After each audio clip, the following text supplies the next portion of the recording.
clínicas. Minha gente, vamos seguir aqui com o nosso ponto de vista. Eu estou recebendo aqui no estúdio, estou fazendo uma visita ao Sertão Central, uma visita ao Sistema Maior de Comunicação. Nesta quarta-feira, meus amigos representantes da medicina no estado do Ceará, estou recebendo aqui no estúdio o Dr. Roberto da Justa, infectologista, Dr. Ricardo Sidor, pediatra e infectologista, Auxileia, neonatologista, e a Liduína Rocha, obstetra.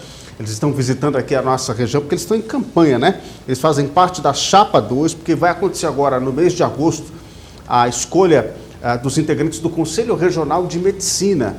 E eles estão fazendo essas visitas na região para divulgar o trabalho aí da chapa do qual eles estão participando e conversando sobre a região do Sertão Central, conversando sobre o Ceará e os desafios da medicina aqui no nosso estado. E a gente vai conversar um pouquinho com eles, já agradecendo a visita aqui no nosso estúdio. Sejam todos muito bem-vindos. Vou começar de lá para cá, para ficar mais fácil. Doutor, seja bem-vindo, é um prazer recebê-lo aqui na nossa cidade, na nossa região e no nosso Sistema Maior de Comunicação. Tudo bem? Tudo bem, prazer é nosso, uma alegria grande e uma satisfação fazer esse périplo pelo interior, ouvindo o colega médico, verificando as necessidades daquilo que é o mais importante, as demandas dos médicos em relação à assistência à população local. Essa é a nossa grande intenção, o conselho se aproximar do médico, ir ao médico. A nossa chapa tem esse desejo. E o que é expresso num dos nossos pontos de pauta, que é exatamente a entrada, capilarização do Conselho de Medicina no interior do Estado. Então, nós vamos conversar mais sobre isso. Eu fico feliz e honrado por estar participando. Muito obrigado pela presença, doutora. Seja bem-vinda aqui ao nosso grupo. Muito obrigada. Eu estou voltando para casa, assim, a minha memória de infância e adolescência é aqui em Xeramubim, então é muito bom voltar aqui. Tem sido o início da nossa ida aos municípios do interior, lembrando que em torno de 25% dos médicos moram e atuam no interior. Então, é muito importante a gente dialogar, a potência do diálogo na construção do que é a melhor prática médica. Isso vai, obviamente, fazer com que não só o exercício da profissão fique mais ético e mais confortável, mas também a assistência à população. Então, o Conselho é uma autarquia federal que regula o exercício da nossa profissão. A gente entende que o exercício ético dessa regulação é olhar para a ciência, é olhar para as melhores evidências e aplicar de forma singular, individualizada, em cada contexto que se apresenta. E cada macro-região tem contextos muito específicos. Aqui o Sertão Central tem um contexto muito próprio, com uma dinâmica muito própria. Então, a gente veio para ouvir, para dialogar, sempre acreditando que o diálogo é a potência da transformação da realidade. É muito interessante isso que a senhora está falando, porque nós vivemos um novo tempo em diversas áreas, né? Quem diria que a gente estaria fazendo televisão, não de Fortaleza para cá, mas daqui para lá, né? E vice-versa, né? A gente tem a chegada do curso de medicina aqui em Quixeramobim, ou seja, são novos profissionais que vão ser formados aqui no Sertão, né? Nós temos o Hospital Regional do Sertão Central, que é uma outra realidade médica que a gente só tinha em Fortaleza, que agora a gente tem no Sertão. E a senhora fala sobre essa vinda do Conselho para o interior. Isso casa muito com essa proposta que vem sendo discutida em diversas áreas aqui no setor. Doutor, seja bem-vindo, é um prazer recebê-lo aqui no nosso Sistema de Comunicação. Tudo bem? Tudo bem, eu que agradeço, Aristélio, é um prazer estar aqui participando do seu programa, aqui na Campo Maior. Como já foi dito, né, não é à toa que nós estamos aqui, né, visitando Xeramubim, Quixadá também, porque essa região, ela efetivamente hoje se reveste de uma grande importância, né, na área da saúde. Nós temos uma medicina que tem tido um crescimento importante, alguns equipamentos vêm sendo incorporados a essa estrutura, né, um hospital de alta complexidade, haverá em breve uma escola de formação médica aqui em Xeramubim, né, através da Universidade Estadual do Ceará. Então, assim, nos interessa muito, enquanto candidatos, enquanto chapa, candidatas ao Conselho Regional de Medicina, né, acompanhar, né, participar, dialogar, não só com a categoria médica, mas com a sociedade como um todo, no que diz respeito às questões relacionadas à medicina nessa região e à saúde pública de uma maneira geral. O Conselho Regional de Medicina é uma autarquia pública federal, né, que é responsável pela fiscalização do exercício da medicina. Ela tem algumas funções, algumas prerrogativas estabelecidas em lei, né? Então, todo médico só pode exercer a medicina se tiver inscrito no Conselho Regional de Medicina, né? Então, essa inscrição é obrigatória, né? O Conselho também tem a função fiscalizatória, né? Fiscaliza tanto a atividade médica enquanto pessoa física, como também fiscaliza a atividade médica de pessoas jurídicas, hospitais, clínicas, tanto públicas como privadas, exigindo que aquele serviço médico ofertado tenha uma qualidade, né, mínima que garanta segurança à sociedade. E o Conselho também tem uma função judicante, né? A má prática médica, as infrações éticas que chegam através de denúncias ao Conselho são apuradas devidamente, né, respeitando todo o processo legal, e os desvios éticos são devidamente julgados e eventualmente penalizados, né. E tem também uma função muito importante, que é a função normativa, a função educativa, a emissão de pareceres, a emissão de nota técnica, principalmente no que diz respeito ao exercício ético da medicina. Então, é uma entidade muito importante, e que estará sendo renovada para os próximos 5 anos. Eu costumo dizer que essa eleição ela é de muita importância, porque determinará os rumos da medicina cearense pelos próximos 5 anos, e nós, enquanto chapa 2, né, a chapa que se chama Ética, Ciência e Cidadania, estamos nos apresentando para a categoria médica e também para a sociedade, como um grupo de 40 médicos, 20 médicas e 20 médicos, que se propõe a conduzir essa autarquia federal pelos próximos 5 anos, respeitando aí, tendo na centralidade dos nossos processos a ética, a ciência e a cidadania. Perfeito. Doutora, seja bem-vinda. Muito obrigado pela presença aqui. É um prazer recebê-la aqui no programa.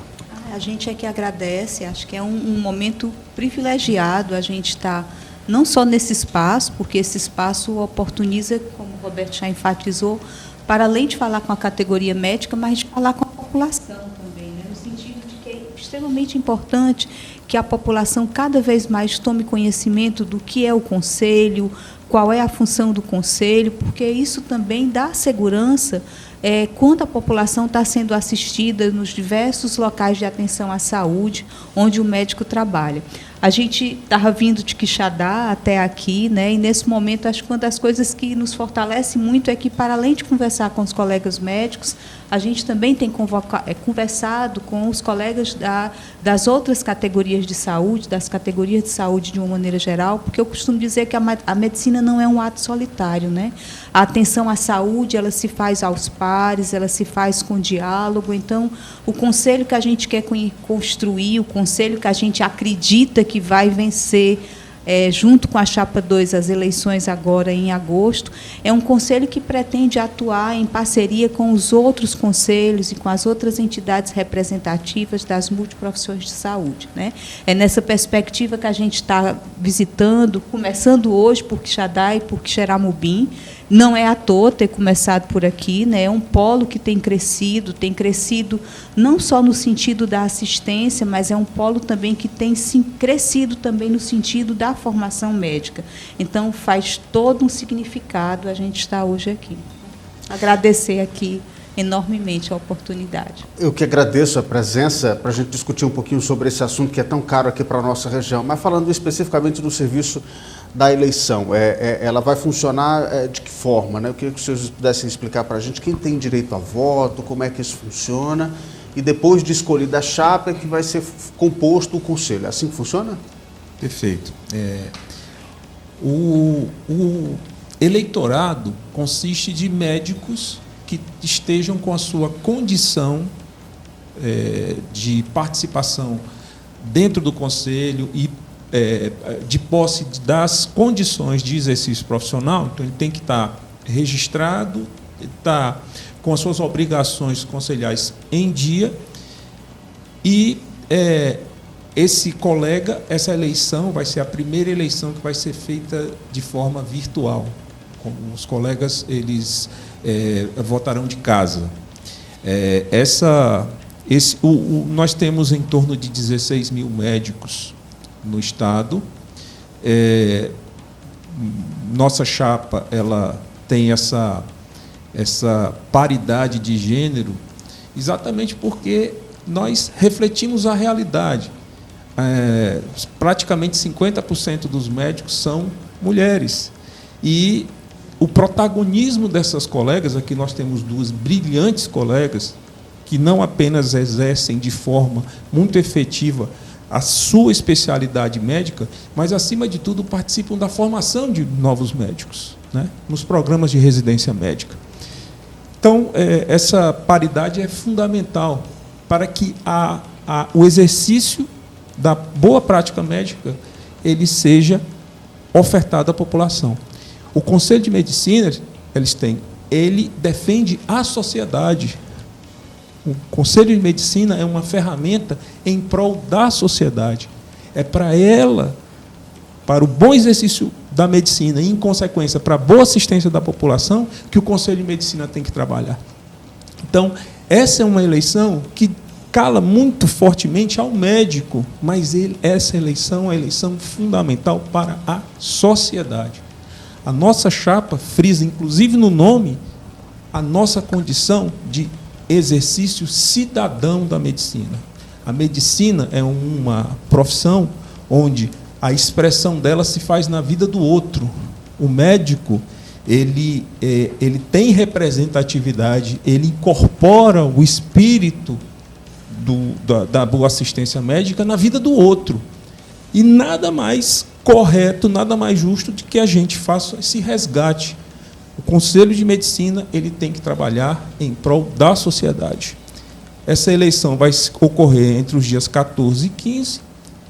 Os colegas que tenham alguma dúvida se eles estão em condições de votar, eles podem acessar o próprio site do CREMEC e buscar a informação, pois lá está se ele tem ou não condição e o que ele pode fazer para ganhar a condição para se tornar eleitor nos dias 14 e 15 de agosto.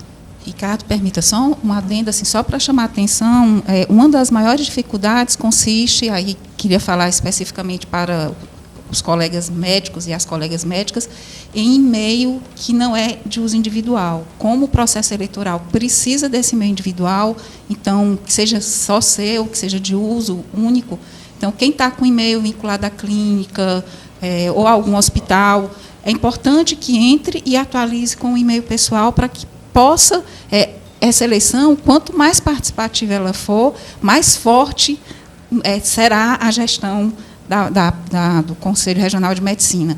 Lembrando que essa é uma eleição nacional e que, portanto, dialoga também com o que representa o Conselho Federal de Medicina, e a gente, infelizmente, teve uma experiência muito dolorosa nesse passado recente, quando o Conselho saiu das suas funções, que o Roberto definiu muito bem, e passou a atuar na política, no sentido da política partidária ou da política ideológica, tomando decisões que se afastaram do exercício ético da profissão e que se afastaram das evidências científicas e que, infelizmente, corroboraram com desfecho muito ruim na atuação da pandemia. Então, para a gente compreender a importância dos conselhos regionais e a importância também do Conselho Federal. E isso impacta diretamente na vida de todos nós, né? Seja do acesso ao serviço público, ao serviço particular, isso afeta diretamente a nossa realidade. Bom, pensando nessa presença, quais são as propostas, né, que vocês estão apresentando à comunidade médica do Estado? Como é que essa interiorização dos serviços vai acontecer? A gente sabe que a gente tem a presença de 3 importantes hospitais, um no Vale, outro no Sertão Central, 4, um em Juazeiro e o outro em Sobral. Então, a gente já tem um grande polo de saúde em cada um desses municípios e nessas regiões. Agora, a chegada desses cursos de medicina no interior, em Crateús, em Xeramobim, em tantos outros municípios. Então, a presença do Conselho vai ser mais forte. De que forma vocês pretendem propor, né, essa mudança, essa presença, seja em palestras, em mais proximidade com os médicos, em diálogo? De que forma vocês vão apresentar isso para a comunidade nessa período de campanha, né, vamos dizer assim? Muito importante essa sua pergunta, Elistélio. Nós fizemos todo um processo de discussão, não só entre os membros da chapa, os 40, né, mas também com outros médicos, para além da chapa, e outros profissionais de saúde também, na construção e na elaboração das nossas propostas, né. Foram muitas as propostas elaboradas. Nós estamos nos concentrando no detalhamento de 20 propostas que podem ser encontradas no nosso site da chapa, que é o chapa2cremec.com, chapa2cremec.com, e também as nossas ações de campanha, né, estão sendo postadas de forma mais dinâmica no nosso Instagram, que é o Chapa2Cremec, né? Então, a gente pede até que nos acompanhem, quem é médico, quem é de outra categoria profissional na área da saúde, enfim, a sociedade como um todo, a gente faz o apelo que acompanhem a nossa campanha nesses 2 sítios e observe as nossas propostas no nosso site. Uma das propostas, a gente vai citar várias aqui, mas eu vou começar destacando uma delas, que diz respeito à questão da medicina no interior, né? Então, veja, a Chapa 2 está propondo a criação de 2 novas sedes físicas do CREMEC, né? Hoje o CREMEC possui 3 sedes físicas, uma em Fortaleza, que é a sede principal, uma seccional em Sobral e uma terceira seccional no Cariri. Nós ouvimos muitos médicos, né, do interior, e eles nos disseram de forma repetida que o CREMEC está muito ausente em algumas áreas do interior do Estado, né? E, a partir disso, a gente, então, propõe, uma vez coordenando as ações do CREMEC, criar mais 2 seccionais físicas do CREMEC. Uma no Sertão Central, e aí eu acho que Xeramubim é uma cidade naturalmente candidata a abrigar essa sede física do Conselho Regional de Medicina, e uma quinta, né, uma segunda nova, né, que é no litoral leste, região do Vale do Jaguaribe. Então, passaremos a ter 5 sedes físicas do CREMEC, né? Fortaleza, Sobral, Cariri, Sertão Central, litoral leste e Vale do Jaguaribe. Então, essa proposta ela vai ao encontro do anseio dos médicos e médicas do interior, no sentido de quererem o Conselho de Medicina mais próximo, mais capilarizado, e, portanto, essa é uma proposta da Chapa 2. Por favor. Uma outra proposta é o desenvolvimento, usar a tecnologia a nosso favor. A comunicação ela é muito importante. Então, fazer de maneira robusta, consistente e segura é algo que nos importa muito. A ideia da gente, como gestão, é desenvolver um aplicativo de comunicação mais ágil e mais fácil de cada um de nós, médicos e médicas, com o Conselho Regional de Medicina. Então, é buscar ir ao encontro, construindo as seccionais do interior, e também a possibilidade da devolutiva, sempre que qualquer um colega sentir necessidade desse diálogo mais próximo. Uma das coisas que para a gente é muito caro é essa proximidade do Conselho com a categoria médica. A gente, durante essas visitas, tem escutado muitas pessoas colocarem, né? Não, eu me lembro do Conselho quando é o momento de pagar a anuidade, que é uma atividade obrigatória, é um dever, digamos assim, mas o que a gente queria mesmo era criar, como a Liduína falou, esses canais de comunicação, né? Porque, assim, se o médico está um pouco longe do cotidiano do Conselho de Medicina, também compete ao Conselho criar os mecanismos deles, da categoria estar dentro desse Conselho, trazendo as suas demandas, trazendo o que está acontecendo no seu cotidiano de trabalho, trazendo como é que está as suas condições de trabalho dentro dos diversos postos de atenção. Então, a gente quer realmente criar um Conselho vivo, onde cada pessoa que esteja cada médico se sinta realmente integrante desse Conselho. Eu acho que esse é o nosso grande desafio, é como é que nós vamos criar esses mecanismos de que o Conselho sejam realmente todos os médicos, que o Conselho, de fato, pertença a todos os médicos e médicas, né? Só complementando, na mesma direção daquilo da sua pergunta, para cidades acima de 15 médicos, nós pretendemos criar o conselho virtual. A tecnologia, vocês aqui são um exemplo de transmissão de informação à distância, cobrindo uma área imensa. Então, o Conselho de Medicina ele tem essa potencialidade, então a gente quer criar esses conselhos virtuais. E naquilo que você falou, que é a educação médica, o conselho ele tem uma característica eminentemente pedagógica. Até mesmo na condição de fiscalização e judicante, a nossa missão é uma missão pedagógica. Nós queremos orientar ao médico para que ele não erre, para que ele não cometa deslizes éticos. E nessa direção, a gente quer criar a Escola Superior de Bioética, onde universidades, programas de residência, os médicos em geral e também a população ela tem a condição de participar dessa construção ética que não é do médico, mas é da sociedade. O médico é uma peça. O médico ele é um profissional que lida com questões éticas o tempo todo. E nós temos obrigação, o Conselho de Medicina tem obrigação de fomentar isso no meio médico. E todos nós temos uma experiência com o médico, né? Seja de qual for a relação, né? E essa experiência parte muito dessa construção ética que esse profissional passa, né? E como ele chega, e isso é interpretado para a ponta, né? Que é quem recebe esse serviço. Eu gosto de puxar a sardinha para a brasa aqui da nossa região, mas é porque nós temos uma pujante região do Sertão Central que a chegada da universidade ela vai transformar, e esse curso ele foi muito sonhado, foi muito desejado, foi muito imaginado aqui pela nossa região, e coube Deus de mandar ele pela Universidade Estadual, com um campus construído aqui, ao lado do hospital. Isso traz uma proximidade muito grande de tornar essa região como um grande centro, polo, né, de atendimento médico.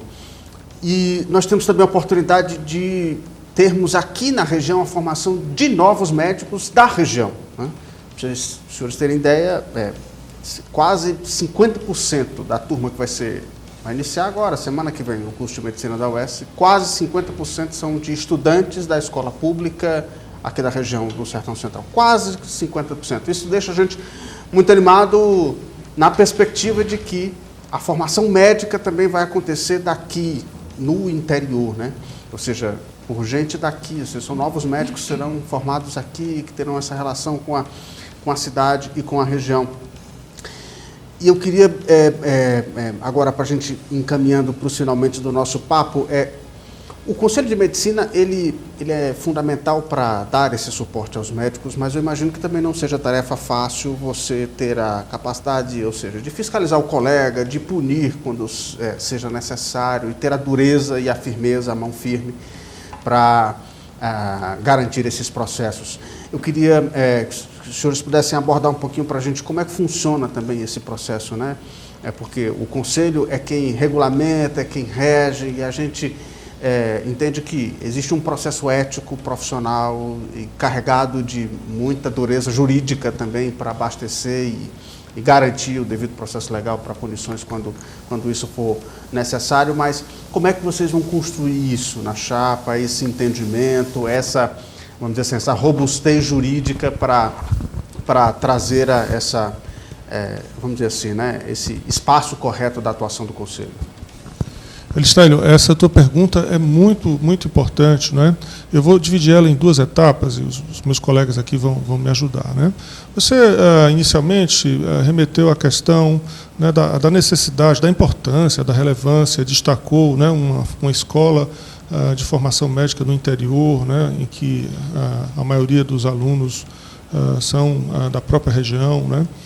Isso remete a uma discussão hoje de máxima importância, que é a questão da concentração médica em grandes centros urbanos, se contrapondo, né, a grandes vazios assistenciais, né, que existem principalmente em áreas remotas, em áreas menos desenvolvidas, né?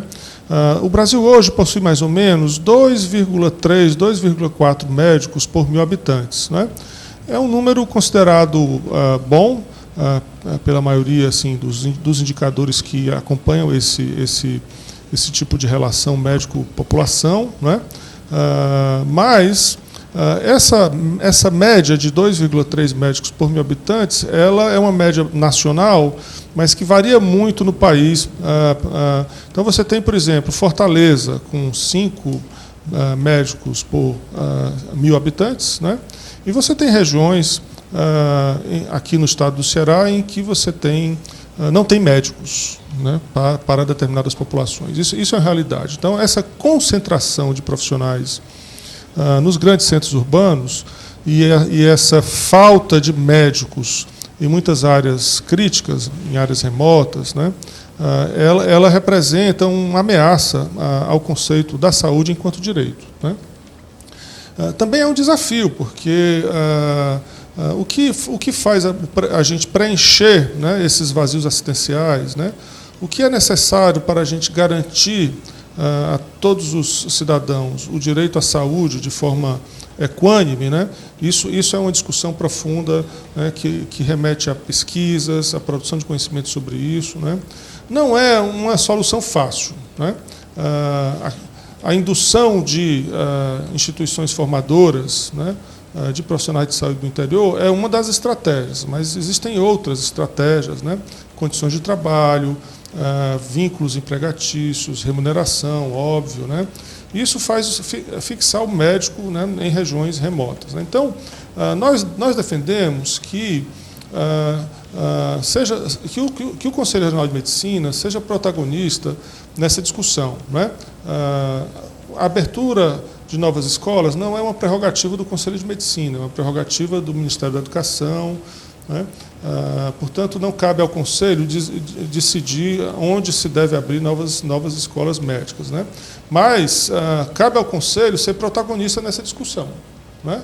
Trazer à baila o conhecimento científico que existe sobre isso, quais são os fatores determinantes para que a medicina esteja presente de forma equânime em todas as regiões de uma determinada população. Nisso, o Conselho pode e deve ser protagonista no enfrentamento desse desafio.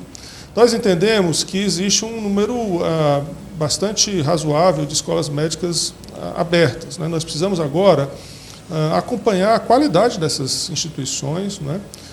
Uma escola médica, ela exige uma estrutura e um corpo docente qualificado que não é simples, às vezes, de ser montado, né? Então, eu espero que a escola médica aqui, da UES Quixeramobim, né, disponibilize uma estrutura, uma rede, né, de equipamentos que inclua unidades básicas de saúde, hospitais de médio porte, hospitais de alta complexidade, que essa escola médica consiga, né, contratar professores, né, qualificados para a função de formação médica, né, para que o médico formado aqui seja realmente de alto nível e que possa exercer a medicina de forma ética, né. Esse é o nosso desejo. E o Conselho Regional de Medicina, na perspectiva dessa chapa 2, que deseja conduzir o CREMEC pelos próximos 5 anos, quer estar acompanhando de perto, né, toda essa estrutura, toda essa possibilidade que está sendo criada aqui em Quixeramobim para a formação de medicina. Com relação à segunda parte da sua pergunta, sobre a questão da fiscalização dos médicos no que diz respeito a infrações éticas, então a atividade judicante do Conselho Regional de Medicina ela é estabelecida por lei, né? Existe todo um processo ético-profissional que é normatizado. Então, o Conselho Regional de Medicina tem a obrigação de apurar toda e qualquer denúncia que chega à autarquia, né, de forma correta, dando amplo direito de defesa à parte denunciada, à parte denunciante.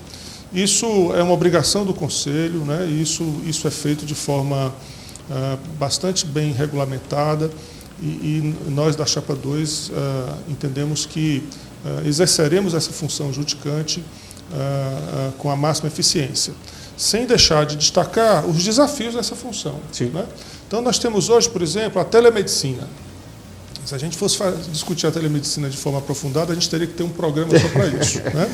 Mas ela está regulamentada por lei, o Conselho Federal de Medicina recentemente fez também uma resolução normatizando, mas nós ainda estamos falhando muito na fiscalização dessa nova modalidade de assistência médica, que é importante, que se utiliza de ferramentas, né, da tecnologia, que possibilitam, por exemplo, a ampliação do acesso à saúde, mas a gente precisa ter a garantia, né, nessa modalidade de assistência, que as informações permaneçam sigilosas, né, que haja guarda e a confecção de prontuários também, porque o registro do atendimento ele é obrigatório, independente da consulta ser presencial ou remota.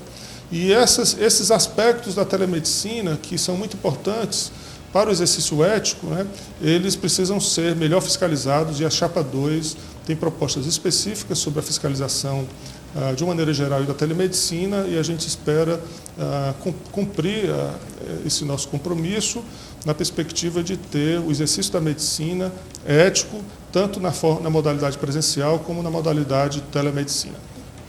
Perfeitamente. Gente, eu agradeço demais a presença de vocês aqui, meu tempo já está quase finalizando, mas muito obrigado pela presença, obrigado pelo papo, sempre muito interessante aprender e ouvir, e espero realmente que o Conselho de Medicina esteja cada vez mais presente aqui na nossa região, porque a gente vai precisar do braço desse Conselho, tendo em vista essas grandes conquistas que a nossa região teve. Muito obrigado pela presença, tá? A gente que agradece, e eu espero, o ano que vem, a gente voltar já eleito e dar continuidade ao nosso papo.